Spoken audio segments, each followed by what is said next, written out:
What is up, Frog fam? You are listening to Postgame Beers. We are the Lupton Drinking Club. This is the Thursday Deep Dish. I am your host, JD Sailors, joined by my co-host, Martin Guerrero, and the producer, Ray Cartwright.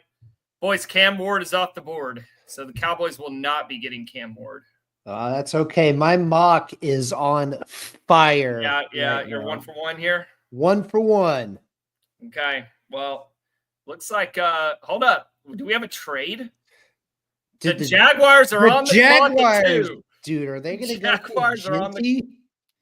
What is Jacksonville going to do? All right. Shout out to everybody watching on YouTube for this Thursday Deep Dish. There's a lot going on in the world of sports. We do have to handle business. So if you're watching with us live, we appreciate it. I'm going to have to, lock in and podcast at least an 83% level. So I'm going to have to close the draft. So if anybody in the chat wants to keep us updated with any breaking draft news, that'd be cool. I'm podcasting at a 69% level.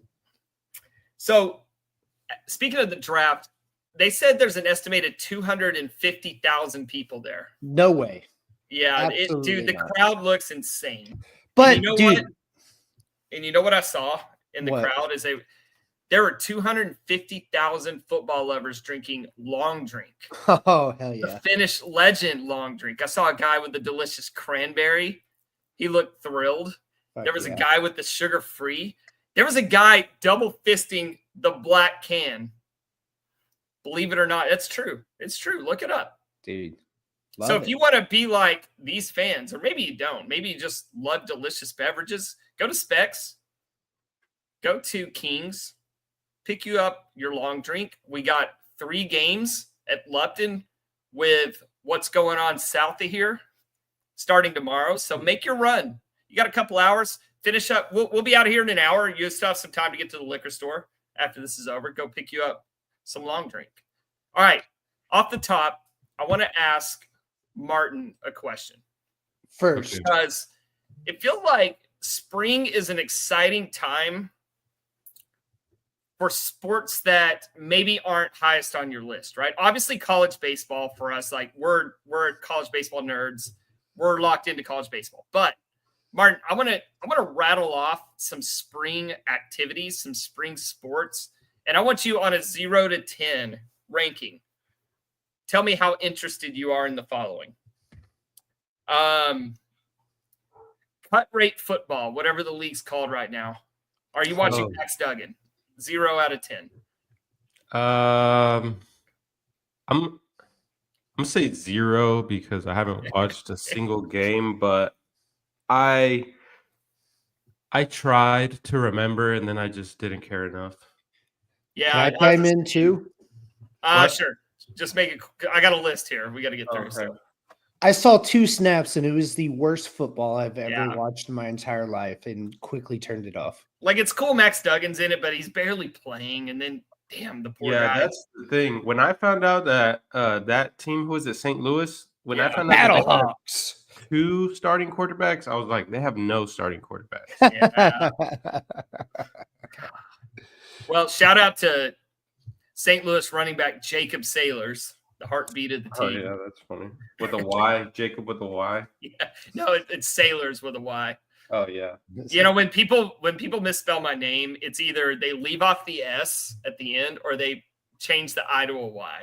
Those are the 2 most common misspellings that I get. All right, let's run through this. Let's go. Where do we want to go next? How about Kentucky Derby? 0. Okay. That's NBA, 2 minutes in sports. NBA playoffs. 0. Fucking 0. Fucking 0. Fuck Nico. Goddamn. Okay. Jesus Dude, no, Christ. man. Dude, I am beaten over the head with this every single day. I can't open stupid Twitter. It's all right. LA's going to get a title, bro. LA's going to get a title. We're good. I hate it. I know. Me too. I can't believe that man took the Dallas Mavericks, a franchise that I actually loved, and torched it. I can't believe it. It's still, it hurts. It fucking hurts. Yeah, keep going. We got all night. Okay. You want me to go all night, dude? Fucking No. Nico Harrison and that No. narcissistic motherfucking smug look on his fucking face. How do you mute someone? Because I I have a think he meeting in an scored for hour. six. We have to get through this. All right, let's go. NFL draft. 0. I don't even know who Cam Ward is. And finally, the NHL playoffs. Don't hurt my feelings. Like a 3 because I'm actually. Whoa! I've actually watched some games and I think it's 2-0 right now, and I know the first game they won in overtime. Yeah, it's 2-1, but dude, I freaking love the NHL playoffs. That's another thing. Let's not start these stupid playoff games at 9:00 when people have to go to bed. Mm-hmm. So what you're hearing right now is a preview pod for our Lupton Drinking Club spinoff pod, Ray's Rants. God, dude, I'm angry today. Well, you need to just go solo, Rush Limbaugh style, for like 15 minutes a week and just rant. I almost did that on Monday when no one else, when schedules were conflicting. I was just going to log on. Caller, you're on the air. I'll let you know what season I'm in right now. I just fertilized my lawn the other day. Oh, yeah. Dude, Man, I miss that so much. I need a house again. Dude, are you walking around with the spikes on the shoes? And no, I don't do that. I don't need to. But I did do some. No, I don't. I don't need to. How are you going to get those? This is what you're forgetting. I don't need to. My lawn is very nice. Golf club ready? Could be better. Course ready? Just did some top dressing. Ooh. You guys don't know what that is, but I just did some top dressing. Put a little sand down? Did you put a little sand? Compost. Hey, I need you to turn your lawn into a putting green. Make it look like Augusta National. I don't have that kind of grass. Okay. He gets that old school, new school push mower. Crabgrass? No, it's St. Augustine. It's very what would you call it? Full and plush. St. Augustine. Can you lay down in Bermuda. it? Can you take a nap? You would love to lay down in it and take a nap. Is Bermuda the more common grass? Bermuda is that's the grass that you can mow real low and play golf on. Okay. I think that's the grass TCU's or no, maybe it's not TCU. I know that's a popular football grass. Yeah, that's the grass. That's the grass you play sports on. That's the grass you play baseball on. That's the grass you play football on. That's like the grass that's very it likes people stepping on it. Is that the itchy grass? What's the itchy grass? I always remembered that as a kid. That's just itchy grass. You were a kid, you were allergic to grass. Yeah, I mean that would be it if it dries out. All right.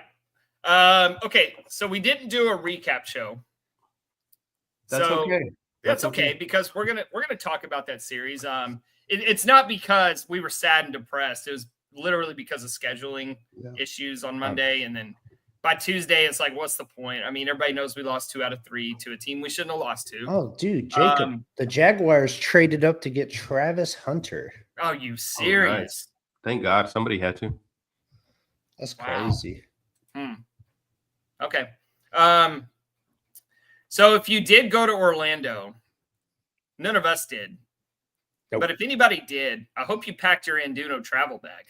There's no better way to travel. No. I mean, I've done a few trips with it already. Martin has. Ray still has his in the package, so I don't know why he's chiming in. Oh, right here. Still waiting for. I'm going to do the unboxing one of these days. Well, crack the seal in this bad boy. Ray, had you gone to Orlando and unboxed your Anduno, you would find 19 different compartments. You could take your laptop, so you could do live podcasting down there if you needed to. You could pack an extra set of shoes in the shoe compartment. All your toiletries have a nice plastic lining on the side.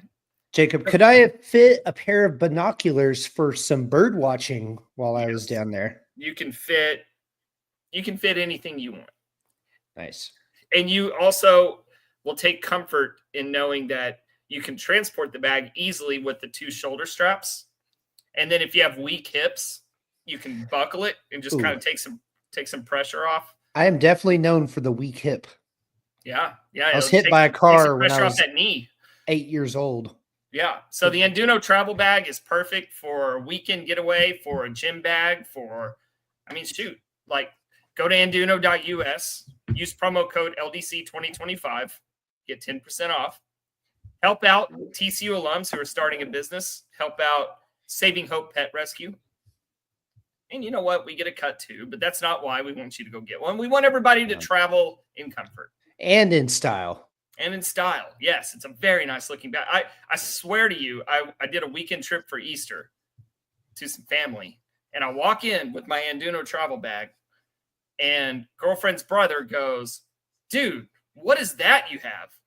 I was like, it's my Anduno travel bag. You need a travel bag? And he said, no. I travel all the time. I have plenty, but that's a nice looking bag. I would love one if I didn't already have, one of my own. So did they try to slap a Woo Pig sticker immediately on it? No, because Arkansas is in a rut right now, so we won't worry about that. All right. So with that said, boys, where do you want to begin talking about UCF? Because I got some ugly ass numbers.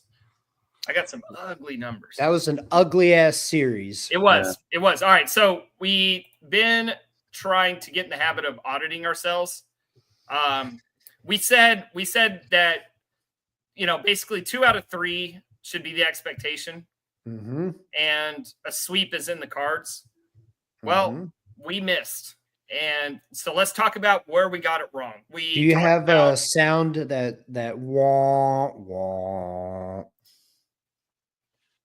Because that would be the appropriate sound. I don't know how on the ticket they play drops so fast. It's honestly amazing. Hold on. Stand by. Do we need to have Groobs on? Wait, as a guest?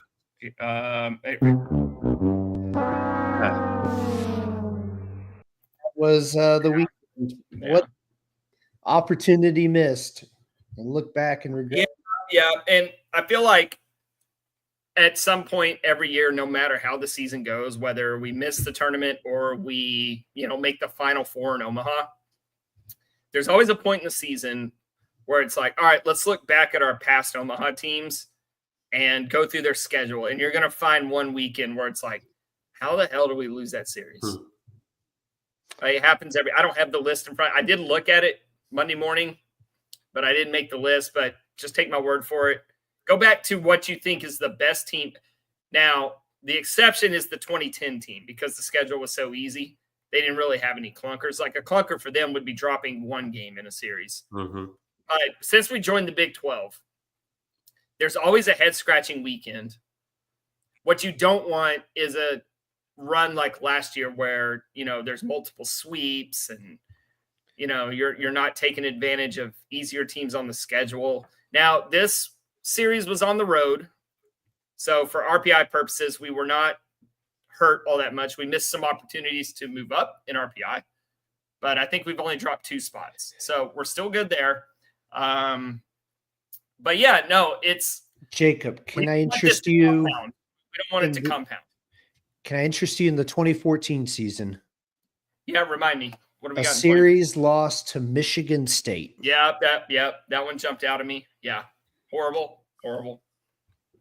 I think was it 2016? There was a shitty Baylor team that I know we lost the series to. We might have gotten swept. Baylor, we lost 2 of 3. Okay, in so Waco. There you go, and that's we're going to talk about a pretty good Baylor team. That was not it. That was not a good Baylor team. So I hope nobody's panicking. It's frustrating that we lost the series, but I want to start here, and I want to show you guys a couple reasons why we might have lost the series. So what I have here is the offensive events by how many times they occurred, and this line represents the damage done, right? So if you start at strikeouts, which is insane, we struck out 32 times, and that accumulated negative 100% win probability for those 32 strikeouts. What jumped out at me, guys, is we only had 5 damn walks all weekend. 5 walks. We hit for no power. We had the 1 home run. We had a couple triples. And then we had 18 singles. It's no walks, no extra base hits, a lot of strikeouts. If you just showed me this chart, I would ask, did we get swept? Most of that's game 1 too. Yes. That we cruised. Yes. Which kind of sucks. Like, God bless Tommy Lepore. But it's almost like I was charting the games. I was like, I wish we would have had an offensive stinker on Tommy Lepore night and won 2-1. And then had a decent offensive game where we won like 6-4 on another day. Because the pitching was pretty good all weekend. Let's go to that chart. Let's look at – this is the pitching for the weekend. So Lucas Shin leads the way because he faced 2 hitters in a tight situation and succeeded. Tommy Lepore was amazing over 7 innings. Mason Brassfield did a pretty good job there on was that Sunday, relieving Cademan Parker, or I guess game 3 on Saturday. Luis Rodriguez closed the door on Thursday, game 1. Guys, I sounded the alarm on Braden Sloan last week, or at least brought it to the attention we might need to sound the alarm. This weekend didn't make me feel tons better about Braden Sloan. It's not like he's bad, right? Like, we got to put it in perspective. We're judging Braden Sloan on the Braden Sloan curve. He's no longer automatic, unhittable, automatic out guy. You know what's crazy about Braden Sloan is if you go and look at his stats, his TCU career, every year he seems to have a stretch where for 2-3 outings or so, it is walk city. Yeah, it's unfortunate, man. We kind of need him if this team wants to get where it wants to go. But with that said, if we just hit a little bit on either game 2 or game 3, I said after Friday or after the game 1 on Thursday that we should score 6 runs every game at least in this series. And if we'd have done that, we'd have swept. Yep. And 6, I didn't feel like was a tough, hurdle, especially because we talked about the UCF pitching. Are they bad? No, they have nobody good. And, watching those games, I got to feel like the fault lies within our own offense and not necessarily, well, damn, who else was going to hit that UCF pitching? Dude, made that Sunday starter look all Big 12. Good God. I know. So let's go over to the offense. This is what you got out of the offense, man. A whole bunch of red bars. Nolan Traeger is the exception. Cole Kramer had a pretty nice – he had a really nice game 1. And, he didn't kill us in the other games. But Nolan Traeger really stands out as the bright spot. Everybody else took the weekend off. Nolan was fantastic. Mm-hmm. Yeah. But you're not going to win. Like, this is a graph you show after a sweep right here. For the opponent? Yeah. Yeah. Yeah, after you get swept. Season as a whole, still looking pretty good. I just don't like, that's a couple weekends now where your best hitters are not producing. And if you're not getting heroic performances from like Jack Bell, like, you don't want to count on that, right? Like, you need Sawyer Stroh-Snyder has got to play better. Yeah. Isaac Cadina's got to hit better. Carson Bowen's got to be better. You think with Stroh, it's there's more film, more scouting out on him, and this is one of those things where he's got to make an adjustment now. Yeah, perhaps. Yeah. I think he would be helped by drawing more walks because they're not throwing him in the zone. And he's staying super aggressive at the plate. So, we talked about that with Franco too. Like, he hit those 2 home runs in San Diego, and now suddenly he's not getting anything in the zone, and his strikeouts went out of control, and he even had to sit for a little bit to kind of reset. And I think with Stroh-Snyder, he would be helped by drawing some walks. But even with Franco, I feel like he was still drawing walks at a pretty good clip. Yeah, afterwards, after he had a reset.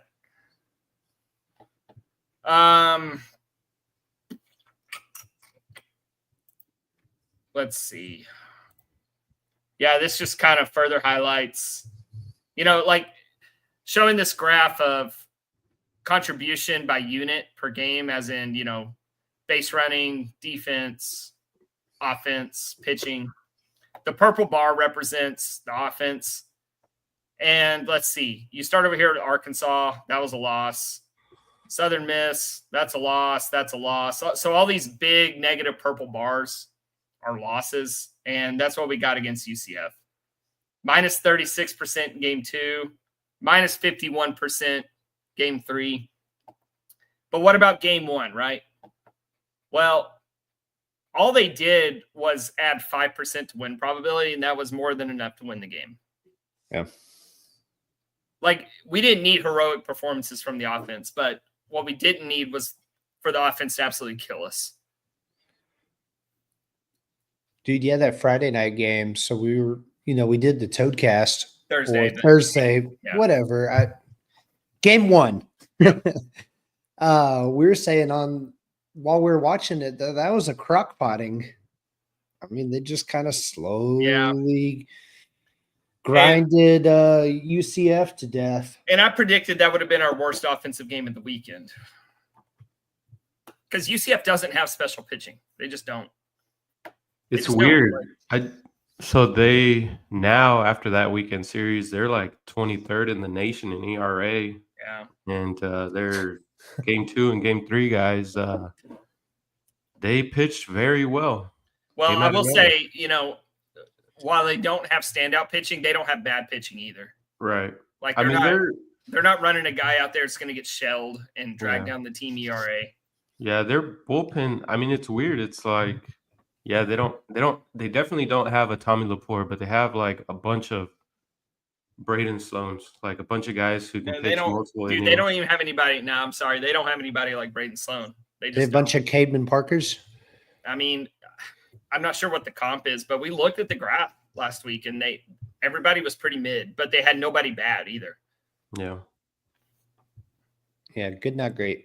Right. But you know what? Maybe they stepped up and just, had 6 guys pitch the weekend of their life. I don't know. But what else do you guys have on UCF? The birds were cool. That's the April lull that I've been dreading all year. I'll take that. You did have a bad feeling about – you didn't say it on the air, but you had a bad feeling about the weekend. Yeah, and it kind of – I don't know. I guess, last year they went to a former AAC team and got swept and didn't look good. And I don't know. I feel like that's what happened. Obviously, they didn't get swept because of Tommy Laporte, but, man, it just felt a lot like last year's team where, like, we'll win the first game because of a Wichita State transfer, pitches us to a win. Yeah, I was going to say, you're talking about struggles with an AAC school. The only way we can beat an AAC school is with an AA school former pitcher. Yeah, wasn't he pitcher of the year too last year? Big 12? Laporte? No. For the American? Laporte? No. It was probably maybe freshman. Yeah, he might have been freshman of the year. Yeah, probably freshman of the year. Man, I really don't have a lot more on this weekend. It just kind of sucked. Don't make it a trend. Yeah, don't make it a trend. Yeah, we didn't fall very much in the RPI. Still like somewhere between 14 and 17, but where they did fall was in the standings in the Big 12, which really sucks. They went from tied from first to like 4th now. Yeah, I'm going to pull it up real quick just so we have accurate info. All right, Frogs are tied for 2nd at 12-6 with Arizona and Kansas. West Virginia's at 13-3. Dude, West Virginia needs to be humbled. You know what? And we'll talk about it later whenever we go around the Big 12. But I've got thoughts. Yeah, well, RPI. Let me click over there real quick. We are currently standing at 17. We entered the weekend at 15. Yeah, that's not bad. So we're still in the host. You're still you're in consideration for host. that later tier host. I think the Big 12 gets 2 hosts, and I think if West Virginia, TCU, and Arizona run the table, we could possibly get 3.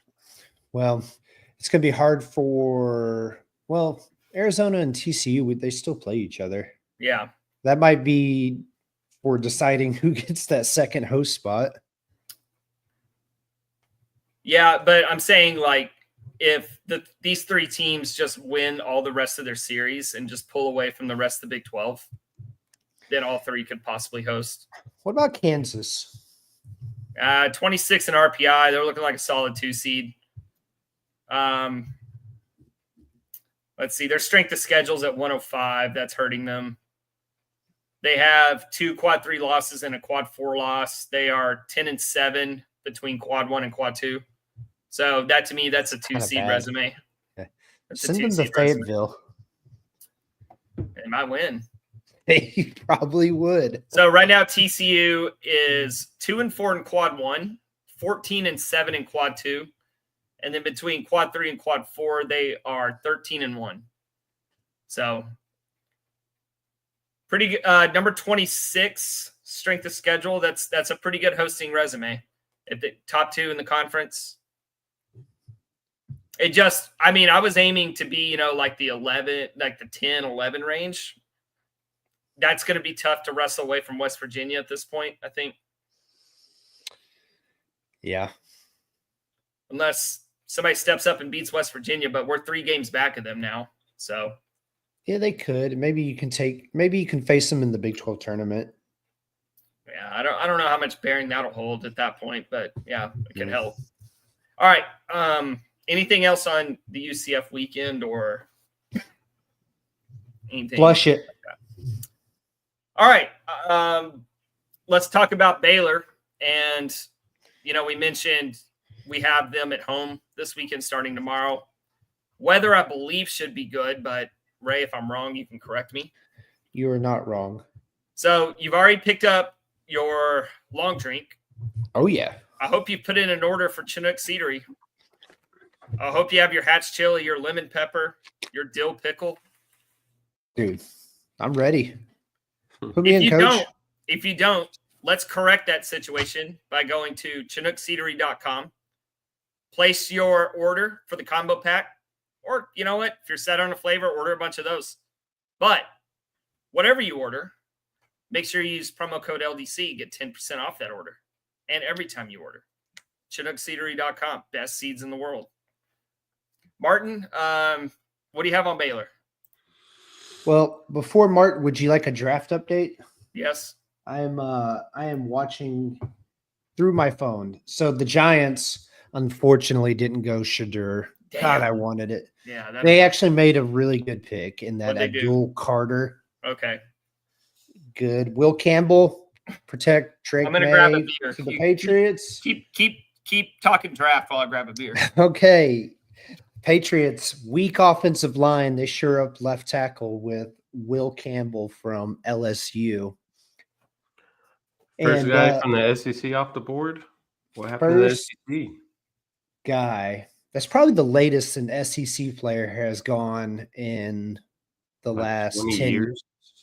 And then number 5, the Cleveland Browns had traded back with the Jacksonville Jaguars, and they select all right, that's enough Michigan defensive lineman Mason Graham.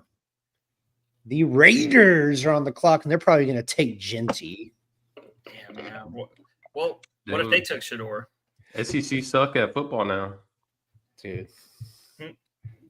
I heard Jalen Carter was arrested driving to the draft at 130 miles an hour. Tracks.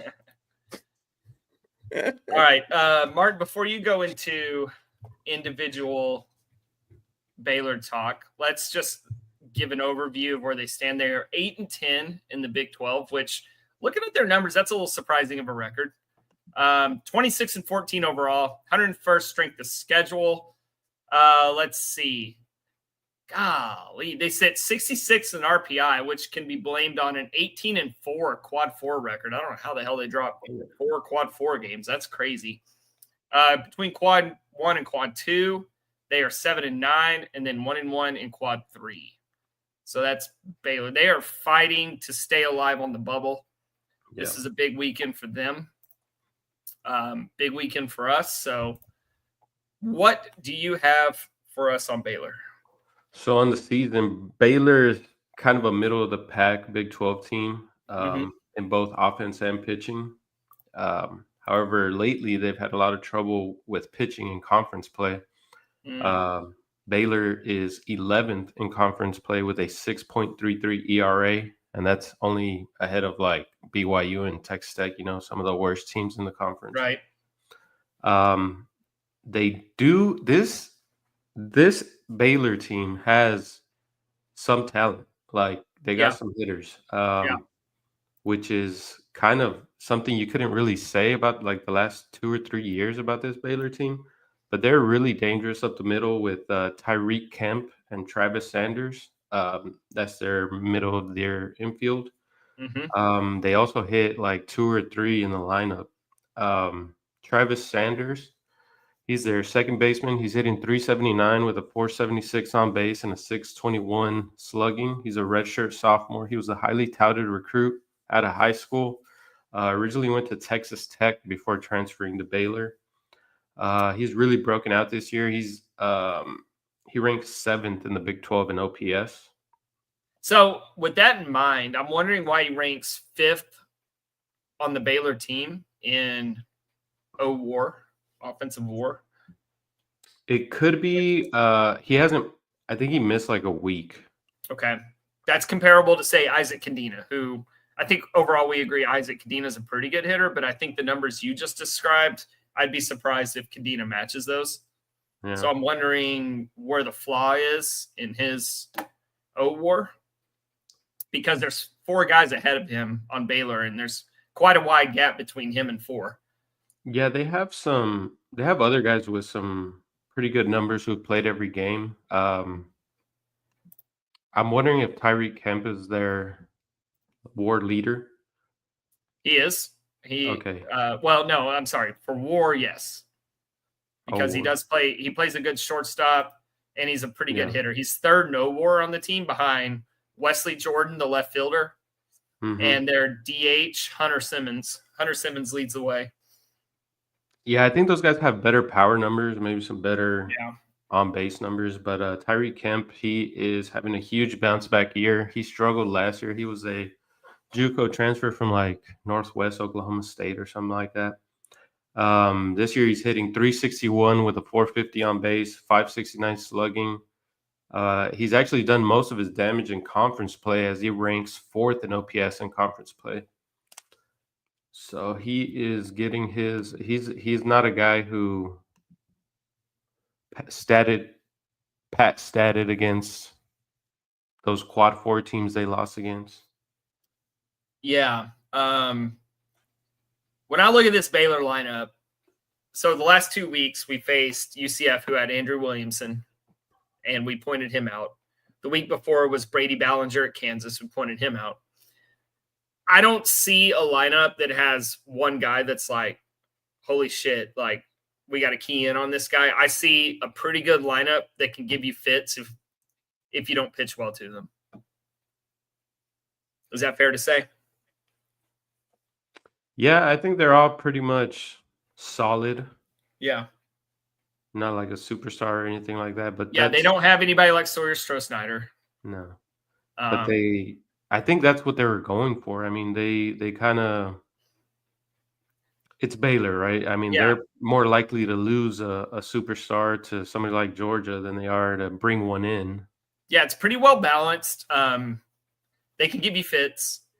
Now, TCU's lineup, how do we match up with them offensively? I'd say TCU's pretty well balanced, 1 through 9, but we also have that guy, Sawyer Stroh-Snyder. So I give us a slight advantage, just comparing offenses. I give us a slight advantage. And I think being home is going to help TCU too. Yeah. All right. So what about their pitching? Or did you have anything else on offense? No, that's all I had on offense. I mean, they got some solid players. The thing is with their players is their kind of lineup is they're all kind of hitting well right now, which is kind of the opposite of TCU right now. Yeah. Yeah. So we need to avoid what we did in Orlando and have like everybody in the lineup hitting. As Right. far as pitching, it's interesting. So most of the teams that we played in the Big 12 do not have much left-handed pitching. They'll probably have like one or two guys, and they're usually like key guys out of the bullpen. But Baylor has, I think, 90% of their starts this year have been started by left-handed pitching. F. So they Yeah, will love most that. likely have an entire weekend rotation of left-handed pitching.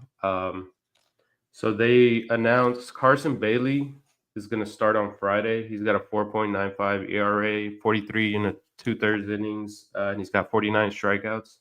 Who was that name again? I'm sorry. I missed it. Carson Bailey. Carson Bailey, huh? And then Oh, okay. and then their Saturday starter, he might be at the bottom of your graph, but it's going to be Mason Green, sophomore left-handed pitcher. He's got a 3.6 ERA. He's only thrown 5 innings and struck out 4. The guy that's missing that's usually in their weekend rotation is Ethan Calder. He's got a 5.65 ERA. Oh, that's a big loss for them. That's their Yeah, top guy. I mean, he could pitch on Sunday, but I think he's like the big guy who's struggling in conference. Oh, so maybe we want him to. Yeah.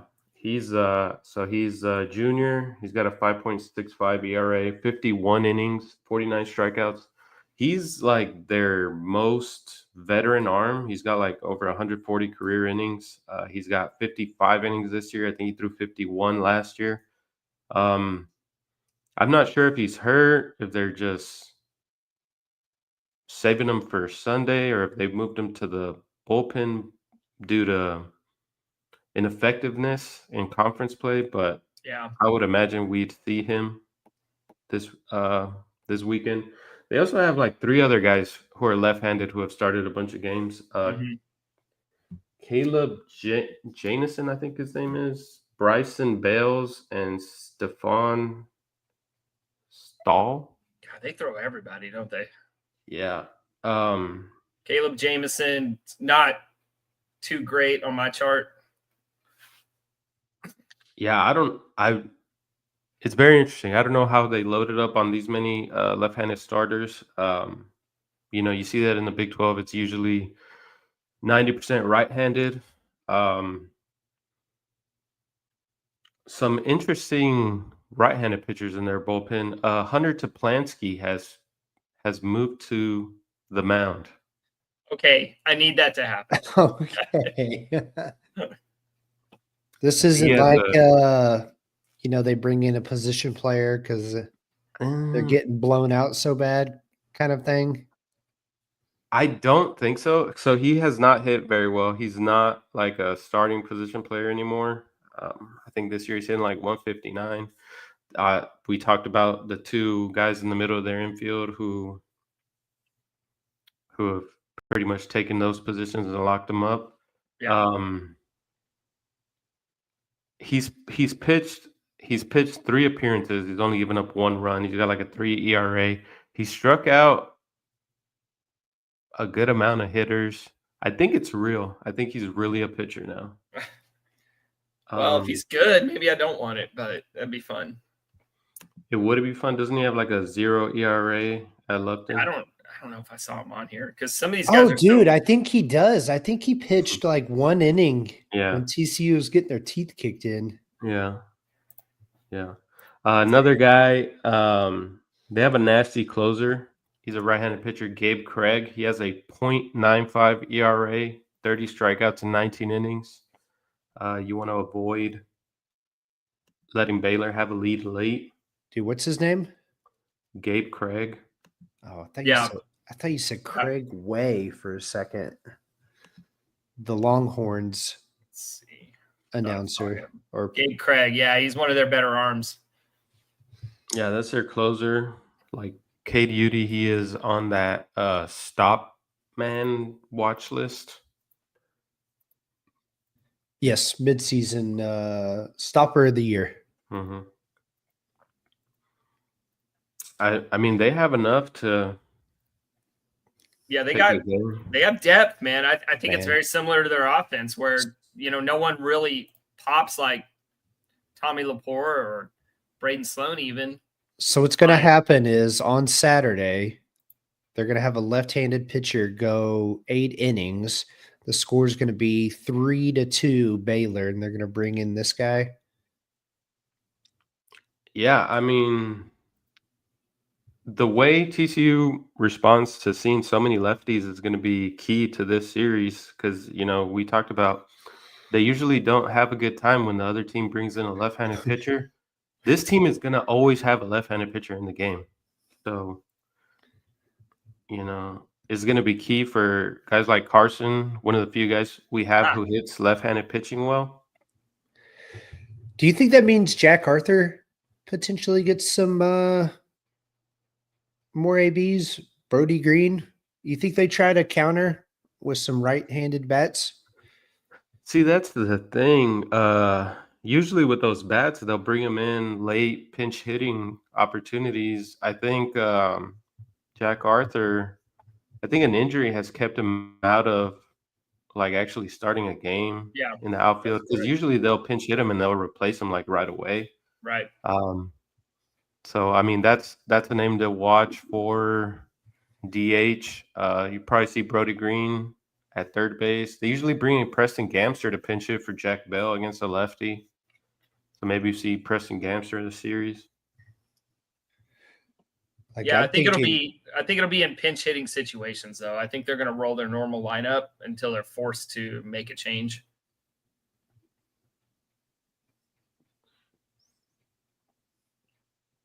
If you're curious about defense, they're a pretty solid defensive team. We're a little better, but its defense isn't necessarily going to lose them the series. Mm-hmm. Yeah, the shortstop can play a little bit. Tyreek Kemp. Yeah, he's having a really great season. He's kind of like Tommy Sacco. He kind of struggled his first year from JUCO, and then kind of been like an all Big 12 player.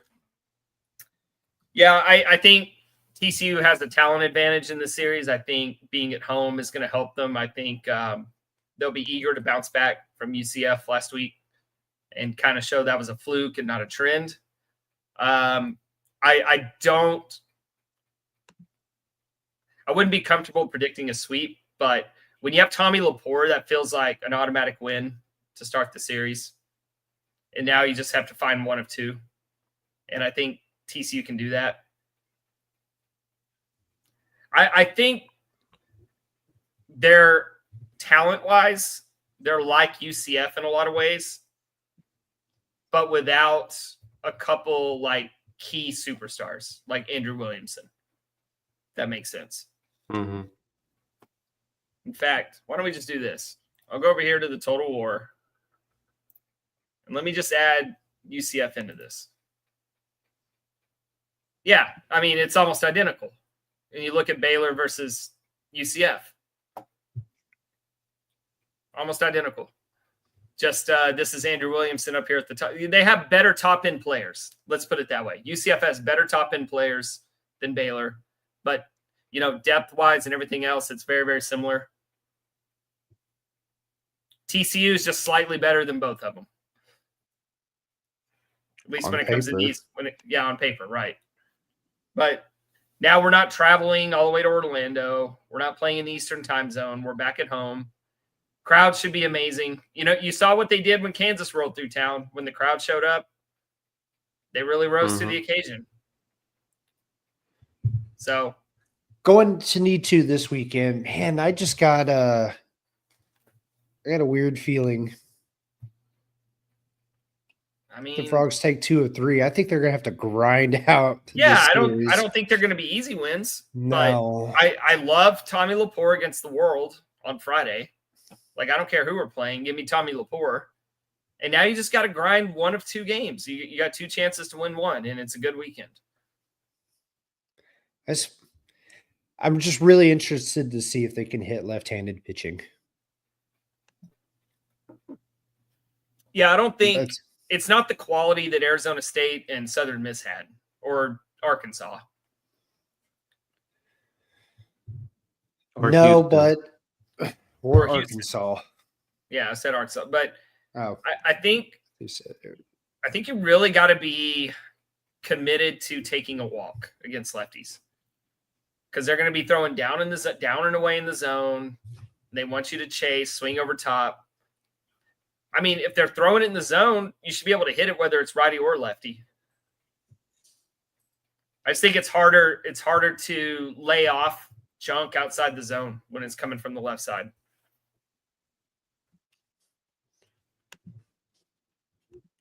Yeah. I mean, I was thinking about that too, and I didn't go back and watch the UFC or UCF series. Why? This shit was boring. But no, it didn't feel like we were like those were normal TCU at bats. Well, like, they felt like walked a 5 lot of times. attacking. Yeah, they struck out over 30 times and walked 5 times. So I would say that's extremely abnormal. Yeah. I mean, that does sound pretty abnormal. Hey, where are we at in the draft? Because if we can wrap up and catch the Cowboys pick, that wouldn't. So we've got 3 more picks in. All right, let's quickly go around the Big 12 and come to a close here. I thought you wanted an update. Nah, you're good. I do want to look at the weekend of games. A Cowboys target did just go off the board. The Arizona receiver. Oh, shit, really? Yeah. God. All right, so we're getting TCU great Matthew Golden. All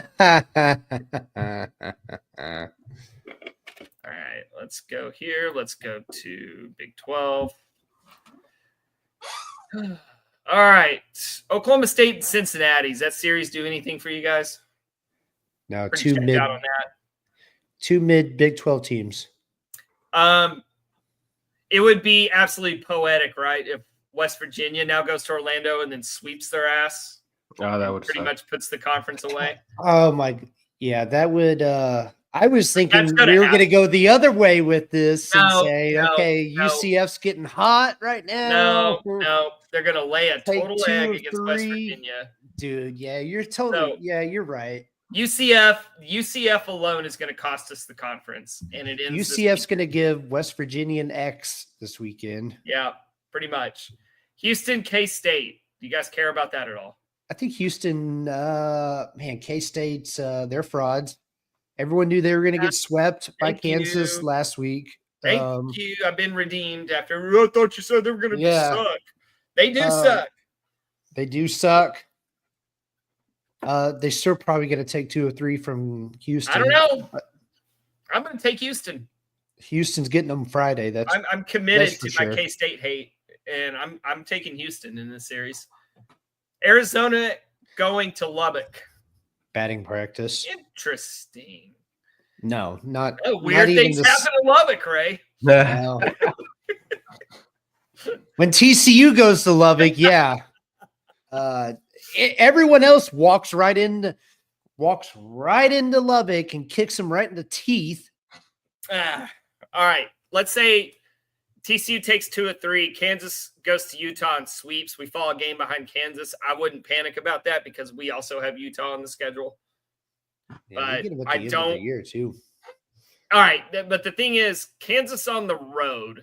Does that make it at all interesting? And Utah has a really good Friday pitcher. Can Utah win Friday night? Are there any Thursday games in the conference this week? Yeah, BYU, Arizona State. Okay, that's interesting. If it was in Provo, it would be. As long as Arizona State doesn't sweep, I think we're good. Yeah, I mean, it would really help. Like Arizona State, they're sitting at 11-7 in the conference, game back. I don't know what the rest of their schedule looks like the rest of the way, but ours, I mean, we have Baylor, which is tricky, Arizona, which is tough. Then we finish with Cincinnati and Utah. Hey, maybe them losing a series to UCF last weekend is a good thing in the sense that they're not going to be overlooking Baylor this weekend with the massive series next weekend. I don't think they'd overlook them anyway. I mean, it's still Baylor, dude. I know it's not football or basketball, but there's still a rivalry there. Yeah, I don't feel it as strong in baseball. God, I do. I fucking hate them. I don't know. Do you think not playing a Tuesday game this week helps? Yeah, I think so. I kind of wonder, like, because I know they're college kids and I know it's baseball, but dude, the season's a grind. I mean, hell, we're feeling it from podcasting, right? Dude, like we're fighting through it. So imagine the pregame. They've been playing a shit ton of baseball since February. So who knows? Like Sawyer Strohsnyder's had 2 bad weeks. He may be battling something. So getting an extra day off. That's kind of genius scheduling by Kurt. That's what I'm saying. So if you front load your schedule and then you get to the end and you can give guys extra rest, like we played game 3 on Saturday, no Tuesday game. I think they're going to come out tomorrow missing baseball. You know what I mean? Yeah. Like, I can't wait to fucking play baseball again. That's the team I expect to see tomorrow night. You convinced me. TCU's fucking sweeping these guys. All right. I would love that. Dude, I'm all in. To your point about Kirk's scheduling, I like how they had, multiple midweek games early in the year, or a four game weekend in San Diego. I think that helps when we're a team trying to prove something early in the year, especially after having a bad year last year. But now that we, once we were in the driver's seat in the conference, and we have some good players who are having all Big 12 type seasons, that's something else for them to think about. That's some more pressure on them. That's kind of harder to do when you play a team like UT Arlington. Yeah, absolutely. Yeah, I mean, dude, did you see the bloodbath that was this midweek for teams that played? Yeah, the LSU got run ruled by. Hold on, I'll go to it. Dude. Let me go to Tuesday. I'll go to ranked. Let's go. Hold on. Was Texas State beating Texas the most predictable thing ever? What? Texas State lost. They lost. Texas. Dude. I thought. Oh, okay. They blew an 11-7 lead in like the 8th inning. Okay. Well, that's what I get for when I went to bed, they were winning. All right, let's look at this top row of games. Oral Roberts beat number 13 Oklahoma. Penn State beat number 14 West Virginia. Nice. Middle Tennessee beat number 10 Vanderbilt. Nice. Okay, UC Irvine and UCLA, that was a really good game, so it didn't really matter who won or lost. Irvine good. Troy survived Alabama State. Texas survived Texas State. God, look at that score. Tennessee handled business, as did Oregon State. Portland beat freaking Oregon. Nice. Yeah, Portland's been beating down Oregon for years now. 3-33 Northwestern State run ruled LSU. Now, why are they 3-33? That's because they are. They just are. There's no story. That's my propaganda. Charleston beat Coastal.